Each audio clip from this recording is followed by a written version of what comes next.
Hello friends, short and ஸ்வீட்டாக ஒரு குட்டி ஸ்டோரி பார்த்துலாமா? எங்கள் வீட்டு பக்கத்தில் ராஜஸ்தான் ஃபேமிலி ரொம்ப ஸ்வீட் அண்ட் ரொம்ப க்யூட்டான ஃபேமிலி. எங்கள் கூட அவ்வளோ ஃப்ரெண்ட்ஷிப்போடு இருப்பாங்க. அவங்க டிஃப்ரெண்ட் ஸ்டேட் கல்ச்சராக இருந்தாலும் நட்புணர்வில் அவ்வளோ சூப்பராக எங்கள் கூட இருப்பாங்க.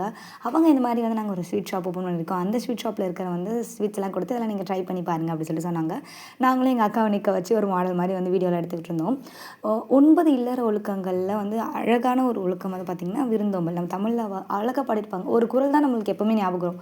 மோப்ப குழையும் அனிச்ச முகந்திருந்து நோக்க குழையும் இருந்து. அனிச்ச மலர் எப்படின்னா முகந்த விட்ட உடனே வாடிவிடும். அதே மாதிரி நம்மளோட ஃபேஸில் ஒரு சின்ன சேஞ்சஸ் பார்த்தா கூட விருந்தினர்களோட முகம் வாடிவிடும். அப்படி விருந்தினர்களை முகம் வாடாதவர் பார்த்துக்கணும் அப்படின்னு சொல்லிட்டு ஒரு குரலே போதும் இவ்வளோ பெரிய கான்செப்டை ஒரு சின்ன குரலுக்குள்ளே அழகாக நம்ம தமிழில் நம்ம கற்றுக்கிற அளவுக்கு திருவள்ளுவர் எழுதியிருக்காரு.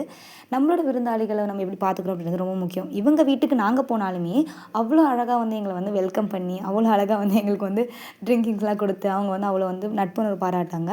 ஸோ இப்படி ஒரு ஃப்ரெண்ட்ஷிப் ஒரு பியூட்டிஃபுல் தானே. இதை பற்றி நீங்கள் நினைக்கிறீங்க? கமெண்ட் செக்ஷனில் கமெண்ட் பண்ணி மறக்காம சப்ஸ்கிரைப் பண்ணுங்க.